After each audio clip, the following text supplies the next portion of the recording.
আমার স্নিগ্ধ একটা বিকেলে সবাইকে ওয়েলকাম।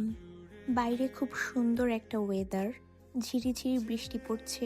এর মধ্যে নিজের জন্য এক কাপ চা বানিয়ে নিচ্ছি। জিঞ্জার টি আমার রিসেন্ট ফেভারিট, এখন এটাই বেশি খাচ্ছি। বৃষ্টির মোমেন্টে চা খেতে আলাদাই শান্তি লাগে। বাইরের আকাশ, বৃষ্টি দেখতে দেখতে চা এনজয় করছি।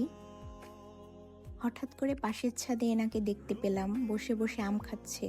চা খাওয়া শেষ করে রেডি হয়ে বাইরে চলে আসলাম। বৃষ্টির মধ্যে নদীর পাড়ে বসে এই দৃশ্য দেখতে খুবই সুদিং লাগে। আড়ং আর বেস্ট বাই থেকে দুইটা জিনিস কিনেছি। ফার্স্টেই দেখাচ্ছি আমার ক্যান্ডেল হোল্ডার অ্যান্ড এই কিউট পাটিটা আমি বেস্ট বাই থেকে নিয়েছি। এটার কালারটা এত সুন্দর আর এত প্রিটি দেখতে, আমি এক দেখাই কিনে ফেলেছি।